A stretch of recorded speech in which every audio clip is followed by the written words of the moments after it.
नमस्कार, आप देख रहे हैं न्यूज 18 बिहार झारखंड और मैं आपके साथ लक्ष्मी। बीजेपी अध्यक्ष जेपी नड्डा के आवास पर एनडीए के नेताओं की बड़ी बैठक हुई।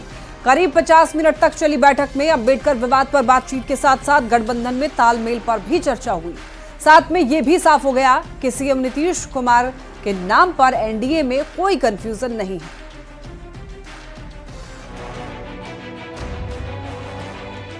दो 2025 में होने वाले बिहार विधानसभा चुनाव में भले ही अभी 8 से 10 महीनों का समय हो, बिहार चुनाव को लेकर एनडीए की तैयारी चल रही है। दिल्ली में बीजेपी अध्यक्ष जेपी नड्डा के आवास पर एनडीए नेताओं की बड़ी बैठक हुई। बैठक में केंद्रीय गृह मंत्री अमित शाह के साथ साथ जेडीयू कोटे के मंत्री ललन सिंह, केंद्रीय मंत्री जीतन राम मांझी, आरएलएम के उपेंद्र कुशवाहा सहित कई दूसरे नेता भी मौजूद रहे। बीजेपी अध्यक्ष जेपी नड्डा के आवास पर एनडीए नेताओं की बैठक हुई। आप देख सकते हैं करीबन आधे घंटे से ज्यादा ये जो है एक बैठक हुई। बैठक में एनडीए नेताओं के बीच में किस तरह से समन्वय हो, विषयों को लेकर चर्चा हुई। बैठक की अगर बात करें तो जेपी नड्डा के साथ साथ केंद्रीय गृह मंत्री अमित शाह। इस बैठक से साफ हो गया कि नीतीश कुमार के नाम पर एनडीए में कहीं कोई कंफ्यूजन नहीं है। यहां तक कि बैठक वाले दिन ही केंद्रीय कपड़ा मंत्री गिरिराज सिंह ने नीतीश कुमार के लिए भारत रत्न की मांग कर कोई कोर कसर नहीं छोड़ी। वर्षों तक सेवा की ऐसे व्यक्ति को देश में पुरस्कृत करने की जरूरत है, चाहे जिस भी पद से स्वीकार किया जाए, भारत रत्न जैसे चीजों से नवाजा। बैठक में सरकार की नीतियों को धरातल पर उतारने पर चर्चा के साथ साथ एनडीए में और बेहतर समन्वय पर बातचीत हुई। तय हुआ कि एक कैबिनेट और एक राज्य मंत्री सांसदों के साथ समन्वय करेंगे। अगर कोई कंफ्यूजन हुआ तो उसे दूर करेंगे। बैठक में एनडीए दलों के बीच में बेहतर समन्वय के साथ किस तरह से काम हो, उस विषय को लेकर चर्चा हुई। आधे घंटे से ज्यादा ये जो है एक बैठक हुई। बैठक में एनडीए नेताओं के बीच में किस तरह से समन्वय हो, विषयों को लेकर चर्चा हुई। बैठक की अगर बात करें तो जेपी नड्डा के साथ साथ केंद्रीय गृह मंत्री अमित शाह। अभी चंद दिन पहले पटना बिहार एनडीए की बैठक हुई, फिर बिहार बीजेपी कोर ग्रुप की बैठक हुई और अब बीजेपी अध्यक्ष जेपी नड्डा के आवास पर एनडीए नेताओं की बड़ी बैठक हुई। ये बैठकें बताने के लिए काफी हैं कि एनडीए के नेता 2025 चुनाव को कितनी सीरियसली ले रहे हैं। न्यूज 18 के लिए दिल्ली से पवन गौड़ के साथ ब्यूरो रिपोर्ट। केंद्रीय कपड़ा मंत्री और बीजेपी के फायर ब्रांड नेता गिरिराज सिंह ने बिहार के सीएम नीतीश कुमार को भारत रत्न देने की मांग की है, जिसकी चर्चा खूब हो रही है कि नीतीश कुमार इतने दिनों तक मुख्यमंत्री रहे, आज के बच्चे जो 30 साल के हो गए हैं, उन्होंने नहीं देखा लालू जी का जंगल राज। पूर्व मुख्यमंत्री कर्पूरी ठाकुर को भारत रत्न मिले, ये नीतीश कुमार की काफी पुरानी मांग रही थी। इसी साल ये मांग पूरी हुई, कर्पूरी ठाकुर को भारत रत्न दे दिया गया है और अब नीतीश कुमार को भारत रत्न देने की मांग उठने लगी है। ये मांग की है केंद्रीय मंत्री और बीजेपी नेता गिरिराज सिंह ने। ऐसे व्यक्ति को देश में पुरस्कृत करने की जरूरत है, चाहे जिस भी पद से स्वीकार किया जाए, भारत रत्न जैसे चीजों से नवाजा जाए। गिरिराज सिंह की ओर से नीतीश कुमार को भारत रत्न की मांग के समर्थन में एनडीए की पूरी फौज उतर आई है। एक सुर में एनडीए के नेताओं ने नीतीश के लिए गिरिराज सिंह के बयान का समर्थन किया है। जो मांग गिरिराज जी ने किया है, भारतीय जनता पार्टी उसका पूर्ण समर्थन करती है। गिरिराज सिंह जी की मांग बिल्कुल जायज है। नीतीश कुमार ने जिस जंगल राज और कुव्यवस्था से बिहार को निकालकर यहाँ तक लाया है, उसके लिए नीतीश कुमार को भारत रत्न मिलना ही चाहिए।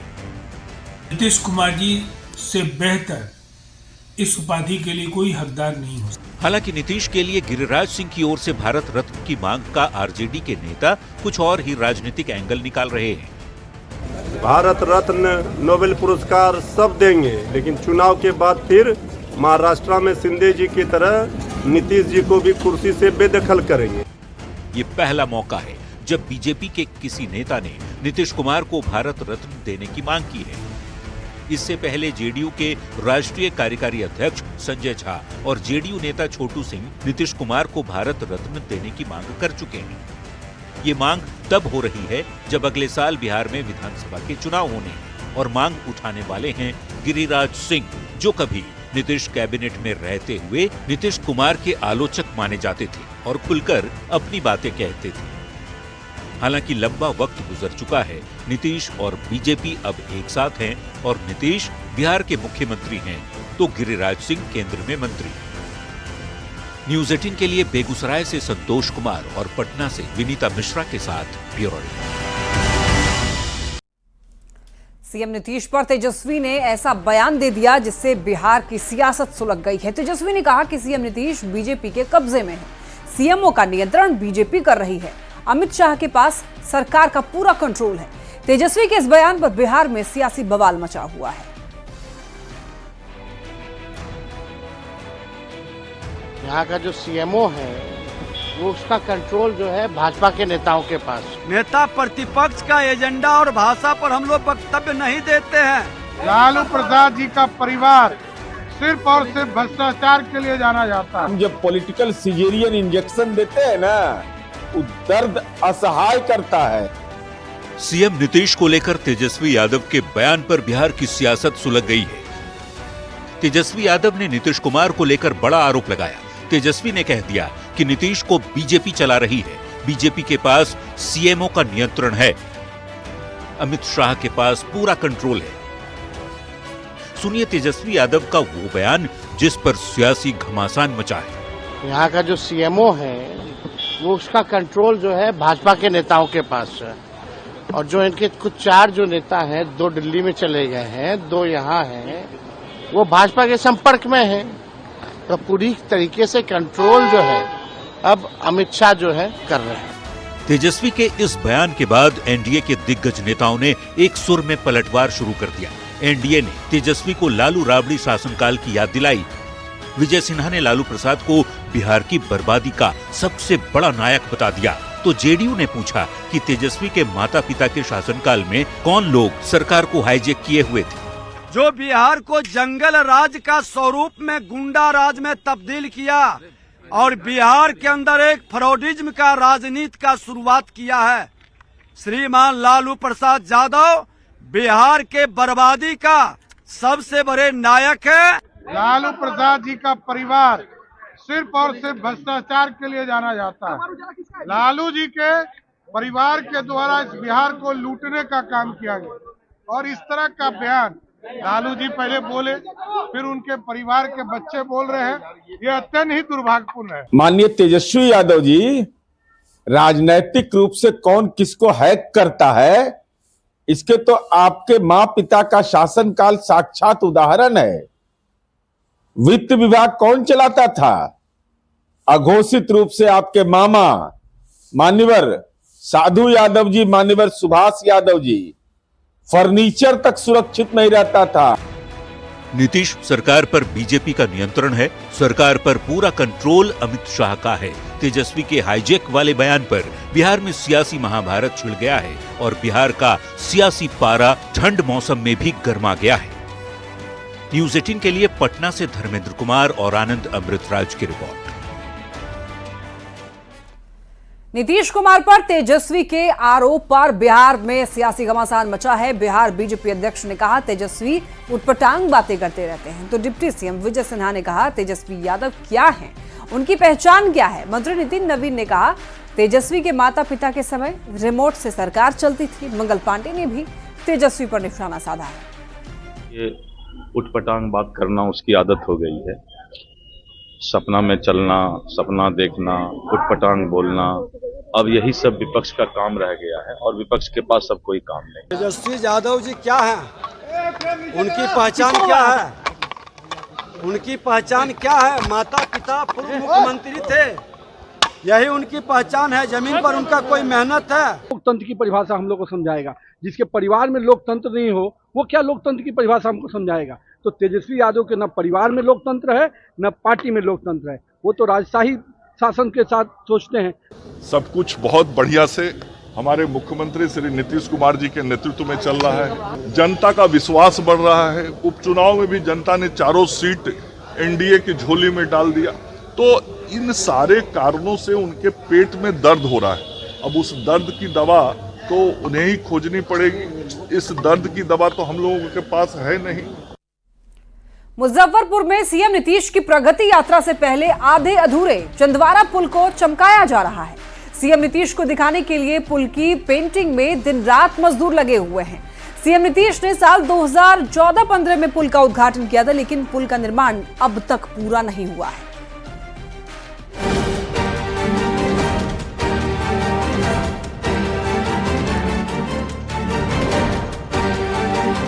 पुल के डेंटिंग पेंटिंग की ये तस्वीरें हैं मुजफ्फरपुर के चंदवारा घाट की। पुल अधूरा है, लेकिन इस अर्धनिर्मित पुल को सफेद पेंट से चमकाया जा रहा है। बूढ़ी गंडक नदी पर बने अर्धनिर्मित पुल की रंगाई का काम मजदूर दिन रात लगकर कर रहे हैं। इस पुल के निर्माण में 11 साल में 45 करोड़ खर्च हो गए हैं, लेकिन इस पुल का निर्माण पूरा नहीं हो पाया। अब सीएम नीतीश की प्रगति यात्रा को लेकर पुल का रंग रोगन किया जा रहा है। अधूरे पुल की मजदूर दिन रात लगकर रंगाई पुताई कर रहे हैं। रंग रोगन का काम 26 दिसंबर तक पूरा कर लेना है, क्योंकि 27 दिसंबर को मुख्यमंत्री का जिले में आगमन है। चंदवारा के अर्धनिर्मित पुल को रंग रोगन करके सीएम नीतीश की प्रगति यात्रा से पहले चमकाया जा रहा है। वहीं डीएम का दावा है कि पुल का उद्घाटन साल 2025 में हो जाएगा।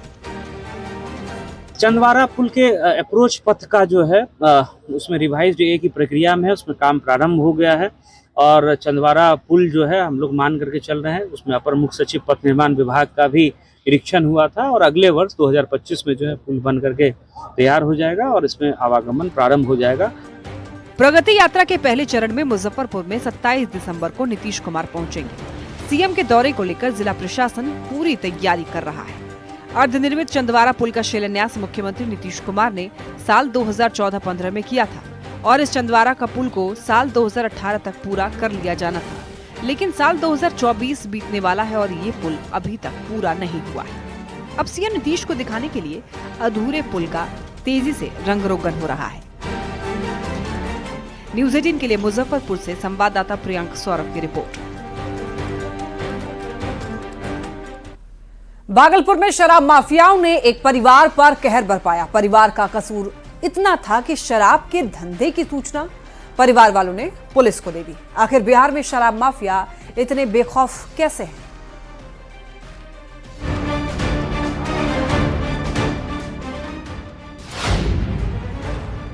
बिहार में शराब माफियाओं का आतंक। शराब की सूचना देने पर बड़ा कांड। धंधे के बीच आए तो खैर नहीं। बिहार में शराब माफिया बेखौफ है। अगर उनके धंधे के बीच कोई आया तो उसकी खैर नहीं। अगर पुलिस की मुखबिरी की तो उसका अंजाम भुगतना होगा। भागलपुर से कुछ ऐसी ही तस्वीर सामने आई है, जब पुलिस को शराब तस्करी की सूचना देना एक परिवार को महंगा पड़ गया। शराब माफियाओं को जैसे ही इसकी खबर मिली, शराब माफियाओं ने ऐसा आतंक मचाया कि पूरा इलाका दहशत में आ गया। शराब तस्करों ने सूचना देने वाले परिवार के घर पर हमला कर दिया और हमले में 3 लोग बुरी तरह जख्मी हुए। पूरी वारदात सीसीटीवी में कैद हो गई।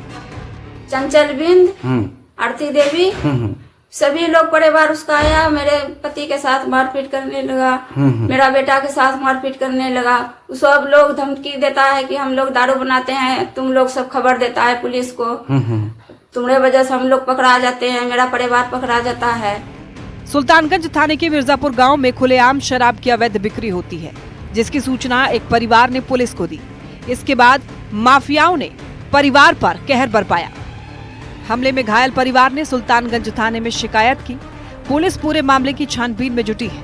ऐसे में बड़ा सवाल है कि शराबबंदी के बाद भी शराब की बिक्री कैसे हो रही है? शराब माफिया इतने बेखौफ कैसे हैं?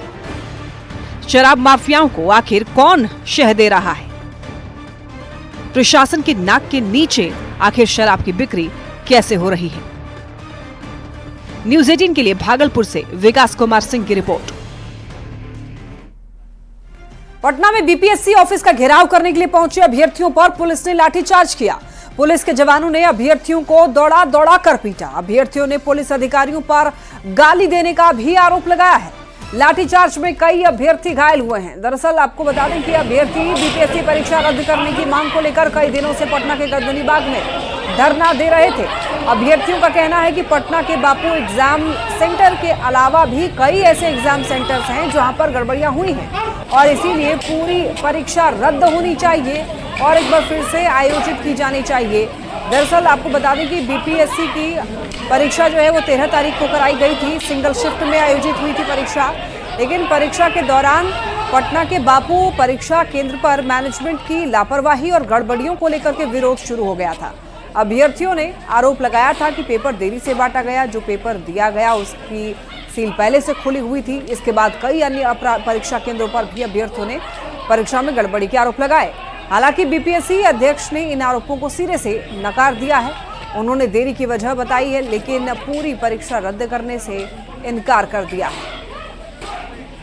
गोली चलवाओ, गोली चलवाओ,